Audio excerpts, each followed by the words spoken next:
We have with us Mr. Jason Gonsalves, Director Corporate Planning, IT and Materials, Kansai Nerolac Paints Limited, and also Vice President IPA. Good afternoon, sir. Good afternoon, sir. Last 2 days, it's about transformation of Indian paints industry. How do you see the future?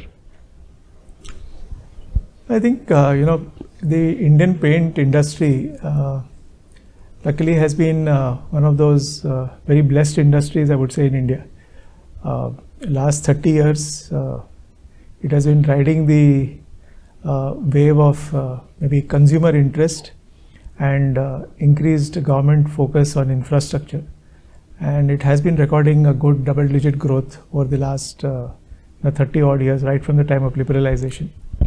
And with the kind of country that we are living in, with the favorable demographics, a young working population, more thrust by the government on Make in India, a larger focus on infrastructure development, we are going to see an explosion of airports, roads, railways, metros.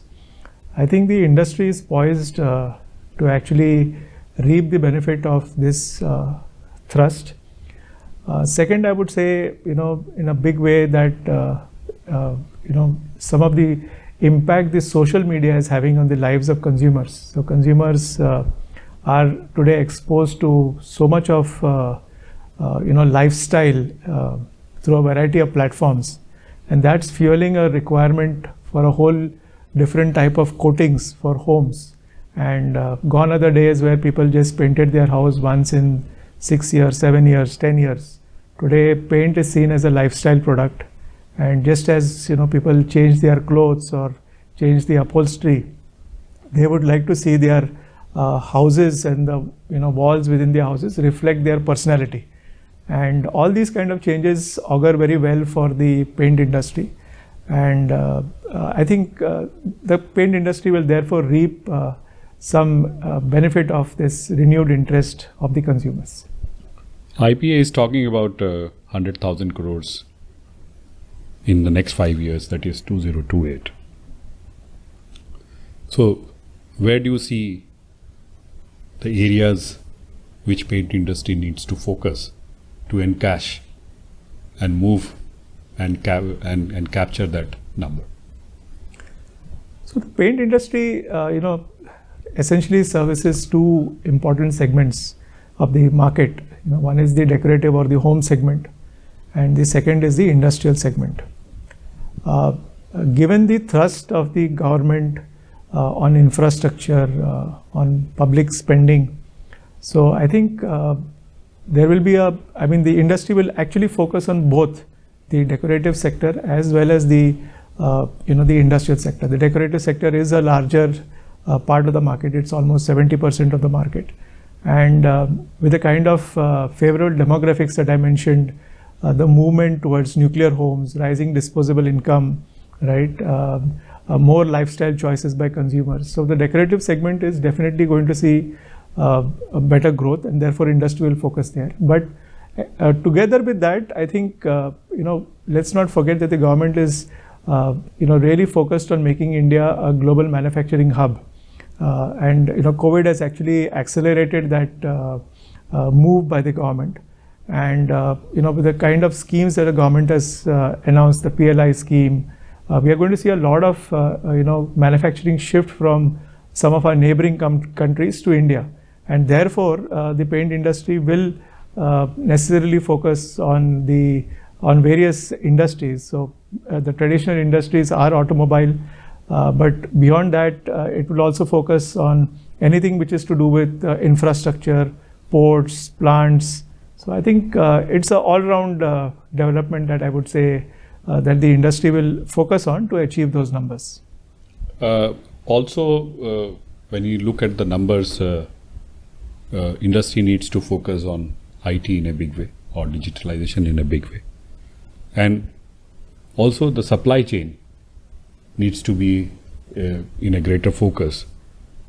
So since you look after these, how do you see the changes or how do you see movement in this direction? So I think I'll address the first part of IT first. So I think, if you look at last, again, giving a little bit of a historical perspective, the last 20 years, where India actually embraced IT in a big way through the ERP systems. I think corporate India embraced it in a big way. We are actually seeing, an acceleration of the use of technology. And in the last, I would say 2-3 years, again, I would put COVID as one of the, primers which actually have helped this movement. There has been a tremendous move towards the cloud, towards mobile, right, towards analytics. And that's actually opened a big plethora of opportunities, if you ask me, for the entire industry. So whether it's a small scale player or whether it's a large scale player, both have, tremendous opportunities which have been given to them because of information technology or because of digital. Today, a small, entrepreneur, if they have something unique, is able to take that unique value proposition and put it out in the market. And if that is something that the consumer connects with, that's his business actually can explode. And similarly, the kind of investments that the government has made, whether it is digital payments, whether it is widespread use of 5G networks, 4G networks, the kind of connectivity or the India platform that the government has put, it has actually created a tremendous opportunity for business to actually go global and actually take the industry to far greater heights. So that's as far as the IT piece is concerned. I think supply chain, it's actually getting redefined every day, if you really ask me. So gone are the days where somebody would wait for a day or 2 days or 5 days for a material to come. Today we are actually living in an era where companies like Swiggy or Zomato are promising delivery in 10 minutes, 15 minutes, right? So the complete consumer experience is getting redefined by supply chain. So supply chain at one point was always looked at a function which was doing a fulfilling role, but today I actually see supply chain as becoming a very, very strategic function, because its capability or the capability of the supply chain of a company is actually defining whether a company is actually successful in creating a unique consumer experience.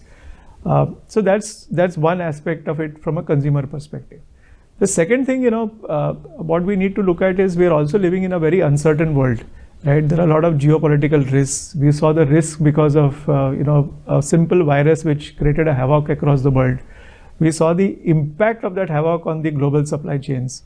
So supply reliability and and supply capability to be in a position to supply and keep the chains running is going to be something that the world is actually going to see a lot of renewed interest post-COVID. So in my opinion, there will be a lot of realignment of supply chains across the world. Our own country is encouraging a lot of manufacturing within the country itself. So I think that's the important perspective of supply chain. So no longer a back office kind of a function. It has actually moved to the front line and can be a defining function for an organization. And what are the plans for your company in 2023? So I will not be, very specific about 2023. I think, what is important is, embracing this whole opportunity that is there. It's an opportunity for any company which is competing. The industry is also going through a lot of change because there is a lot of renewed interest in the industry. There are a lot of new investments which are pouring into the industry. So it's a great opportunity to actually redefine your value proposition and go out and try and ensure that you do something unique for your consumers and customers so that they value you over anybody else in the industry.